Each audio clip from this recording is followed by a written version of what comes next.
جو آج کا ہمارا موضوع ہے، اگر کوئی نیک آدمی کرے تو بھی اللہ تعالیٰ خوش ہوتا ہے، اور اگر کوئی بدکار آدمی کرے، کوئی برا آدمی کرے، کوئی فاسق و فاجر کرے تو اللہ تعالیٰ زیادہ خوش ہوتا ہے۔ ایسی عبادت ہے۔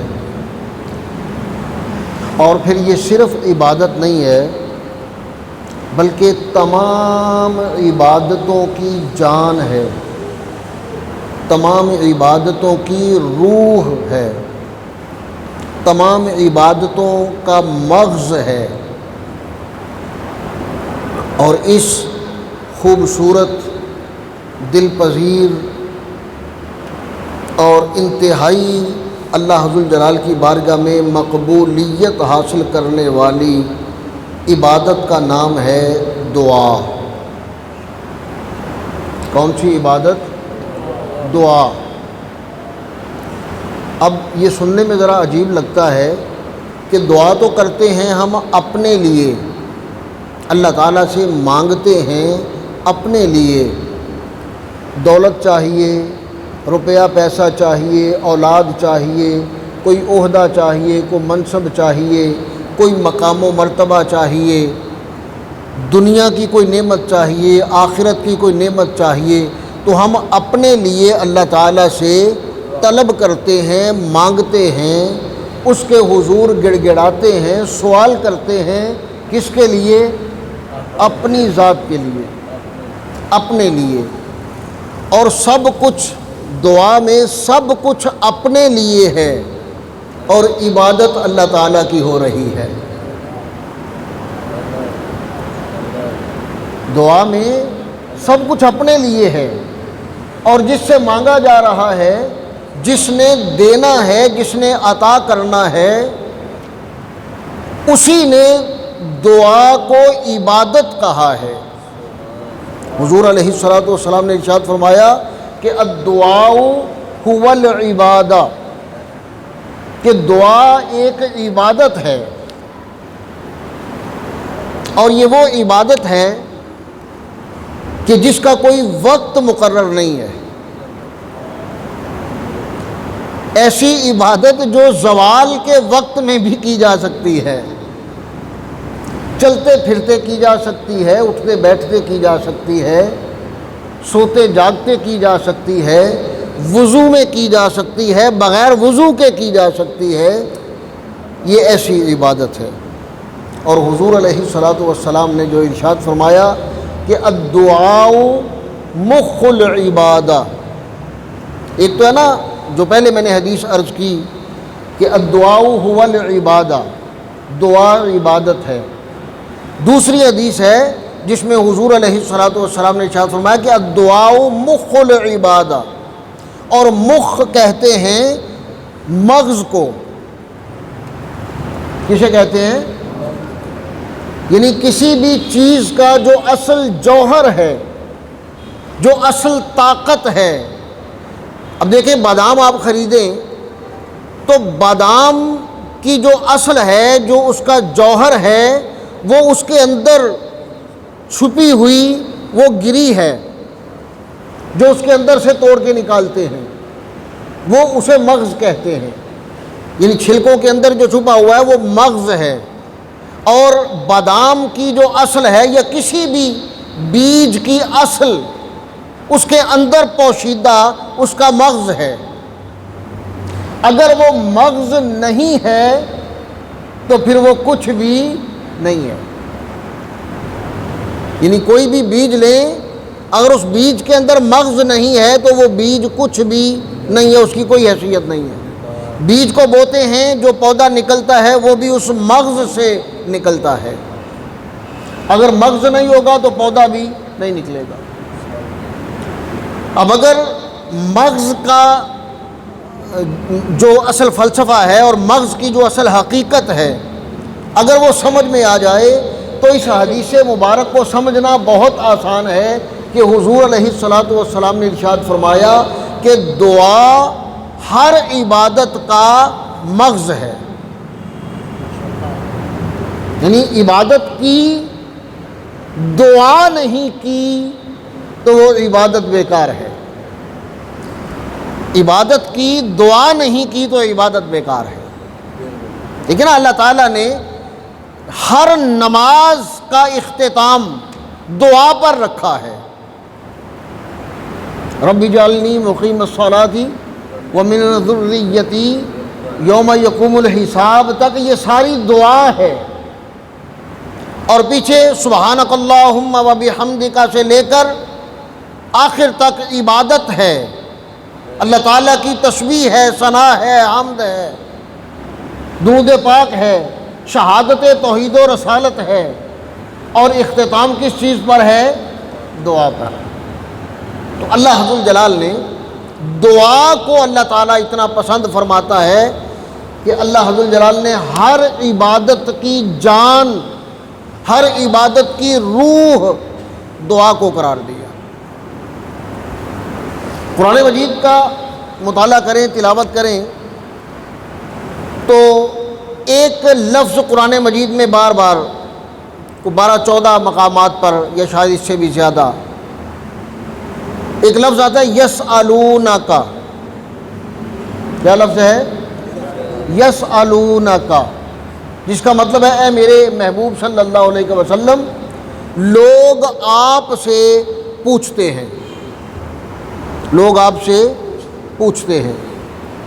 اب یہ کئی چیزوں کے بارے میں یہ لفظ آیا. یسألونک عن الانفال، لوگ آپ سے مال غنیمت کے بارے میں پوچھتے ہیں. یسألونک عن الاہلہ، لوگ آپ سے چاند کے بارے میں پوچھتے ہیں. یسألونک عن المحیض، لوگ آپ سے حیض کے بارے میں پوچھتے ہیں. یسألونک عن الساعہ ایان مرساہا، قیامت کب آئے گی، لوگ آپ سے اب یہ جتنی مرتبہ بھی قرآن مجید میں یسألونک آیا ہے تو اس کا جو جواب دیا ہے نا اللہ تعالیٰ نے کہ میرے محبوب آپ سے پوچھتے ہیں، تو جواب کیا دیا؟ قل. کیا جواب دیا؟ اے میرے محبوب آپ فرما دیجئے، آپ کہیے، آپ بتا دیجئے. ہر یسألونک کا جواب ایک ہی اللہ تعالیٰ نے ارشاد فرمایا، قل، آپ فرما دیجئے. اس کے بعد اس کی تفصیل بیان فرمائی کہ آپ ان سے فرمائیے کہ جو تم نے پوچھا ہے وہ یہ ہے. یسألونک عن الروح، آپ سے روح کے بارے میں پوچھتے ہیں. قل الروح من امر ربی، آپ فرما دیجئے کہ روح میرے رب کا امر ہے. یعنی ہر جواب کی ابتدا اللہ تعالیٰ نے قل سے فرمائی. اب ایک سوال جس کا ذکر سورہ بقرہ کی آیت نمبر 186 میں ہے، سوال وہ بھی نبی کریم علیہ السلام سے ہوا، لیکن وہ سوال ایسا تھا کہ اللہ تعالیٰ نے وہاں قل نہیں فرمایا. سوال کیا تھا؟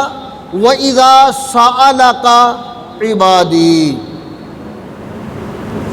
انی، یہ سوال ہے. جیسے آپ سے مال غنیمت کے بارے میں پوچھتے ہیں، آپ سے روح کے بارے میں پوچھتے ہیں، آپ سے چاند کے بارے میں پوچھتے ہیں، آپ سے قیامت کے بارے میں پوچھتے ہیں. یہ تمام سوالات کا ذکر کرنے کے ساتھ اللہ نے فرمایا وَإِذَا سَأَلَكَ عِبَادِي عَنِّي، لوگ آپ سے میرے بارے میں پوچھتے ہیں. لوگ آپ سے میرے بارے میں پوچھتے ہیں.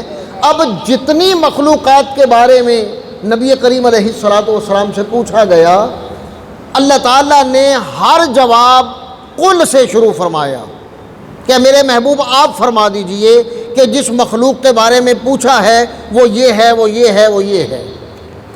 اور جب حضور علیہ السلام سے اللہ تعالیٰ کے بارے میں اللہ کے بندوں نے پوچھا، وَإِذَا سَأَلَكَ عِبَادِي، میرے بندے، اللہ نے فرمایا کہ اے میرے محبوب صلی اللہ علیہ وسلم میرے بندے آپ سے میرے بارے میں پوچھتے ہیں. اب دیکھیے اللہ حضر الجلال کی اپنے بندے سے محبت کہ اللہ تعالیٰ نے درمیان میں قل بھی نہیں فرمایا. قل نہیں فرمایا درمیان میں اللہ تعالیٰ نے. حالانکہ بتا تو حضور علیہ الصلوۃ والسلام ہی رہے ہیں، اللہ تعالیٰ تو حضور علیہ الصلوۃ والسلام کو بتا رہا ہے. لیکن جب اللہ تعالیٰ کے بارے میں سوال کیا گیا حضور علیہ الصلوۃ والسلام سے تو اللہ تعالیٰ نے ارشاد فرمایا کہ وَإِذَا سَأَلَكَ عِبَادِي عَنِّي، جب میرے بارے میں میرے بندے آپ سے پوچھتے ہیں فَإِنِّي قریب، تو میں تو قریب ہوں، میں تو اپنے بندوں کے قریب ہوں. یہاں قل کا جو فاصلہ تھا، قل کا جو واسطہ تھا، قل کا جو ذریعہ تھا، اللہ ذوالجلال نے وہ بھی نکال دیا اور اپنے بندوں سے ڈائریکٹ فرمایا کہ فَإِنِّي قریب، میں اپنے بندوں کے قریب ہوں، میں اپنے بندوں کے. اللہ تعالیٰ نے وہ جو ایک اسلوب تھا سوال کے جواب کا، وہ اسلوب ہی تبدیل فرما دیا کہ پوری کائنات کے بارے میں نبی کریم علیہ الصلوۃ والسلام سے سوال ہوا تو اللہ نے فرمایا میرے محبوب قل، آپ کہیے ان سے، آپ فرمائیے ان سے. لیکن جب میرے بارے میں میرے بندوں نے آپ سے پوچھا فَإِنِّي قریب، تو میں تو قریب ہوں. نحن اقرب من حبل الورید، یعنی شاہ رگ سے بھی زیادہ قریب ہوں. اب اللہ ذوالجلال اپنے بندوں کے اتنا قریب ہے کہ انسان کا تصور وہاں معذور ہے یہ سوچنے کے لیے کہ اللہ تعالیٰ اپنے بندے کے کتنا قریب ہے. نحن اقرب الیہ من حبل الورید. اب یہ جو حبل ورید ہے، یہ جو بڑی شاہ رگ ہے، یہ انسان کی جان ہے، اس میں انسان کی جان ہے، شاہ رگ میں جان ہے. اور اللہ ذوالجلال نے یہ نہیں فرمایا کہ جتنی قریب شاہ رگ ہے میں اتنا قریب ہوں. فرمایا اقرب، میں زیادہ قریب ہوں، یعنی تمہاری شاہ رگ، تمہاری جان تمہارے اتنا قریب نہیں ہے جتنا میں تمہارے قریب ہوں. اب جان سے زیادہ قریب بندے کے اور کیا ہو سکتا ہے؟ صرف اللہ ذوالجلال کی ذات. اللہ تعالیٰ اپنے بندے کے اتنا قریب ہے. اور جو دعا ہے وہ اللہ ذوالجلال کو اتنی پسند ہے. مجھے بتائیے کہ دعا ہمیشہ حاجت کے لیے، ضرورت کے لیے کی جاتی ہے نا، ضرورت کے لیے، یعنی مجھے جس چیز کی ضرورت ہو میں اس کے لیے دعا کروں گا، آپ کو جس چیز کی ضرورت ہو آپ اس کے لیے دعا کریں گے. حضور علیہ الصلوۃ والسلام کو اللہ ذوالجلال نے جو مقام و مرتبہ دیا، جو اپنا قرب عطا فرمایا، جو محبوبیت عطا فرمائی، بلکہ معراج کے موقع پر جو وصل عطا فرمایا، جیسی ملاقات اللہ تعالیٰ نے حضور علیہ الصلوۃ والسلام سے کی، نبی کریم علیہ الصلوۃ والسلام کو دعا مانگنے کی کیا ضرورت تھی؟ کوئی حاجت باقی رہ جاتی ہے؟ بھئی ہم جس سے دعا کرتے ہیں وہ خود حضور علیہ الصلوۃ والسلام کو مل گیا ہے. جس اللہ کے حضور ہم دعا کرتے ہیں اس اللہ نے حضور علیہ الصلوۃ والسلام کو اپنا محبوب بنا لیا. کچھ پیچھے رہ گیا؟ کوئی دنیا کی نعمت، کوئی آخرت کی نعمت، کوئی جنت میں مقام و مرتبہ، کوئی چیز کائنات کی، کوئی نعمت کائنات کی، کوئی خزانہ کائنات کا، کوئی دولت کائنات کی ایسی نہیں جو حضور علیہ الصلوۃ والسلام کو نہ ملی ہو. جتنی نعمتیں ہیں، وہ علم ہے، وہ عمل ہے، وہ تقوی ہے، وہ قرب ہے، وہ عرفان ہے، وہ خزانہ ہے، وہ دولت ہے، روپیہ پیسہ ہے، دنیاوی وسائل ہیں، کسی چیز کی کمی بارگاہ رسالت محمد صلی اللہ علیہ وسلم میں نہیں تھی. تو کیا حضور علیہ الصلوۃ والسلام اللہ تعالیٰ سے دعا کرتے تھے؟ اب آپ ذرا اس پہ توجہ دیجئے، ذرا غور فرمائیے گا کہ اگر حضور علیہ الصلوۃ والسلام اتنا کچھ ملنے کے بعد، اتنا کچھ نہیں بلکہ سب کچھ ملنے کے بعد، یعنی پوری کائنات ملنے کے بعد اور خالق کائنات ملنے کے بعد اگر حضور علیہ الصلوۃ والسلام اللہ کے حضور دعا کرتے ہیں تو پھر ہمیں سمجھ جانا چاہیے کہ دعا کتنی بڑی عبادت ہے اور کتنی اہم چیز ہے۔ حضرت اماں عائشہ صدیقہ رضی اللہ تعالی عنہ کی ایک روایت ہے ابو داؤد شریف میں، جس میں انہوں نے کہا کہ فدعا رسول اللہ، پھر اللہ کے رسول صلی اللہ علیہ وسلم نے دعا کی۔ پھر اللہ کے رسول صلی اللہ علیہ وسلم نے، یعنی ایک مجلس کا ذکر ہے، ایک محفل کا ذکر ہے، ایک اکٹھ کا ذکر ہے جہاں صحابہ اکرام بیٹھے ہوئے ہیں، وہاں کو معاملہ ڈسکس ہو رہا ہے، فدعا رسول اللہ، تو پھر اللہ کے رسول نے دعا کی۔ اب اتنا کہا اور اس کے ساتھ اگلے الفاظ ہیں، اسی حدیث کے اس کے ساتھ والے بالکل ساتھ اگلے الفاظ ہیں، ثم دعا، پھر دعا کی۔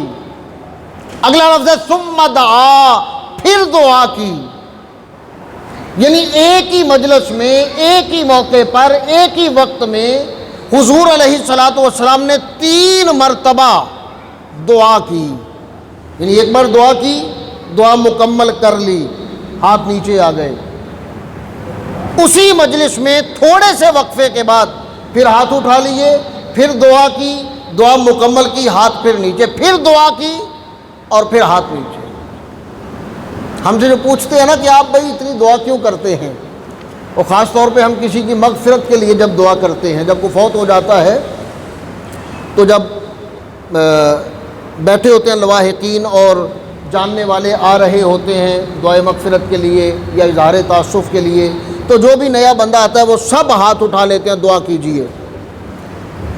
ہاتھ چہرے پہ پھیرے، کوئی اور آ گیا دعا کیجئے، پھر ہاتھ چہرے پہ پھیرے، کوئی اور آ گیا دعا کیجئے۔ یعنی بعض اوقات تو ہاتھ نیچے کرنے کا بھی موقع نہیں ملتا، کوئی اور آیا ہوتا ہے دعا کیجئے، دعا کیجئے، دعا کیجئے۔ اچھا، بعض لوگوں کو اس پر بڑا اعتراض بھی ہے اور الجھن بھی ہوتی ہے، اور مجھ سے باقاعدہ پوچھا کسی بندے نے کہ دیکھیں جی، ایک بار دعا کر لی، 2 بار دعا کر لی، 4 بار دعا کر لی، یہ کیا ہوا دعا کیجئے، دعا کیجئے، دعا کیجئے، کب تک دعا ہوتی رہے گی؟ تو میں نے اسے جواب دیا کہ میں نے کہا بھئی ہمارا تو ایمان اور عقیدہ یہ ہے کہ جب تک دینے والے کے خزانے میں کچھ ہے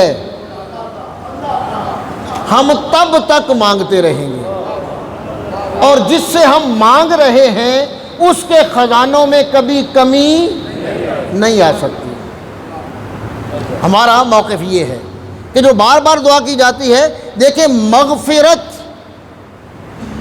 کی کوئی منزل ہے، مغفرت کی کوئی انتہا ہے، کوئی نہیں ہے، یاد رکھیے۔ یعنی یہ نہیں ہے کہ ایک بندہ اگر دوزخ سے آزاد ہو گیا، جنتی ہو گیا، تو اب اسے مغفرت کی دعا کی ضرورت نہیں ہے۔ ایک اور حدیث مبارک سنیے، نبی کریم علیہ الصلوۃ والسلام صحابہ اکرام کے درمیان جلوہ فرما ہیں، حضور علیہ الصلوۃ والسلام نے دعا کے لیے ہاتھ اٹھائے، اور دعا کیا تھی؟ اللہم اغفر لی۔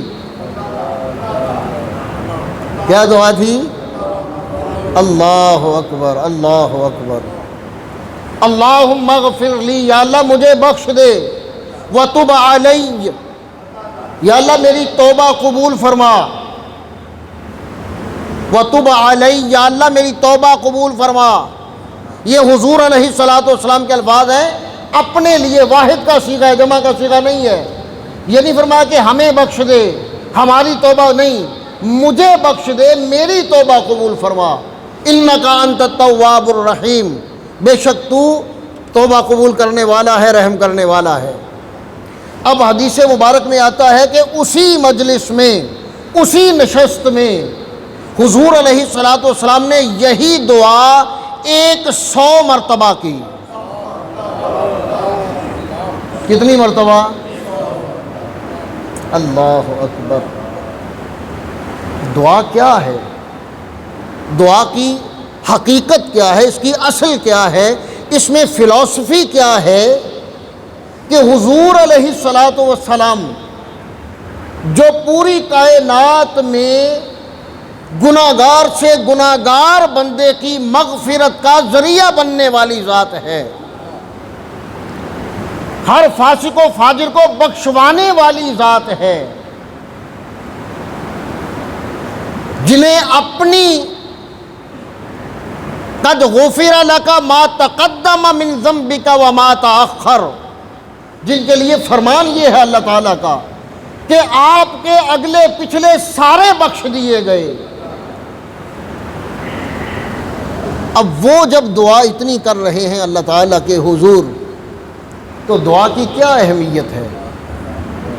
یاد رکھیں کہ اگر اللہ تعالیٰ سے دعا کی جائے تو اللہ خوش ہوتا ہے، اور جتنی زیادہ کی جائے اتنا زیادہ خوش ہوتا ہے۔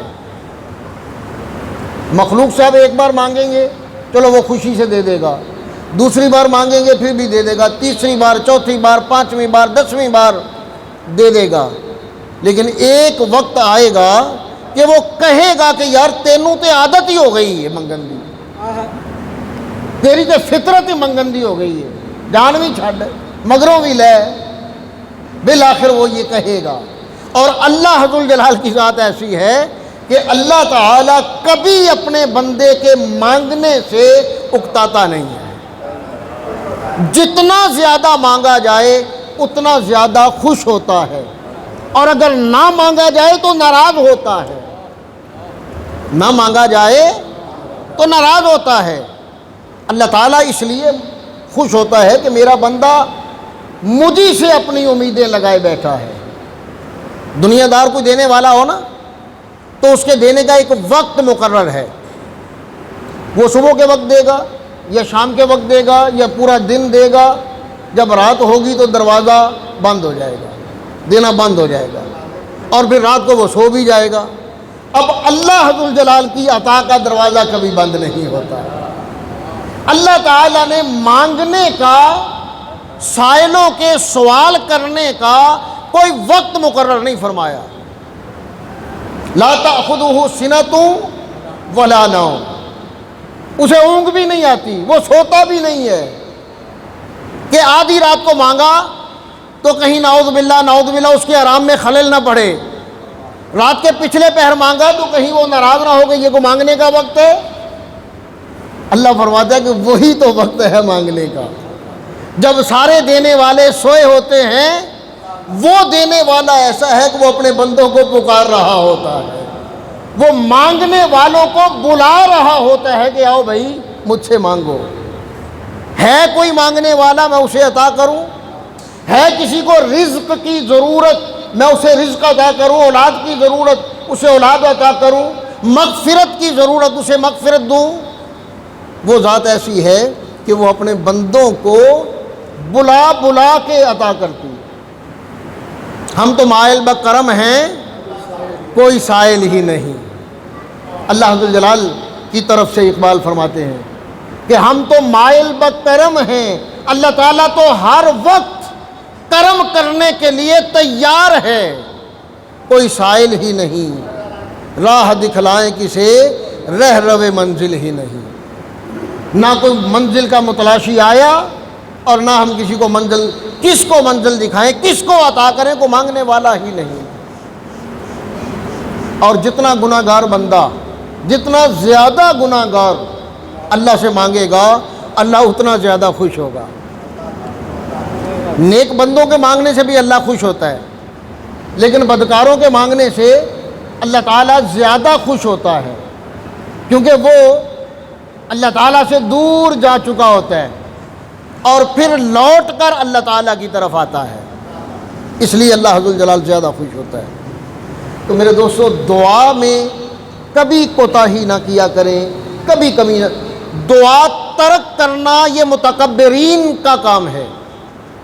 تکبر والے لوگ وہ دعا کم کرتے ہیں یا کرتے ہی نہیں ہیں، جن کے دل میں تکبر ہے، جو عاجز ہے، جو منکسر ہے، وہ تو ہمیشہ اللہ تعالیٰ سے مانگے گا، اللہ تعالیٰ کے حضور جھکے گا، اور ہمیشہ اللہ تعالیٰ سے کہے گا کہ یا اللہ میرا تیرے سوا کوئی نہیں، تو ہمیں عطا کر۔ اللہ تعالیٰ مانگنے سے خوش ہوتا ہے۔ کبھی اللہ تعالیٰ سے مانگنا کم نہ کریں۔ یہ ایک اعلان سماعت فرما لیجئے، رہائش گاہ محمد خضر حاجی عباس، گلی حاجی شاہ محمد والی، محفل ہے۔ محفل کا آغاز بعد نماز عشاء، خصوصی خطاب پیر سید جمیل الرحمن شاہ صاحب، سبھی کو شرکت کی دعوت ہے۔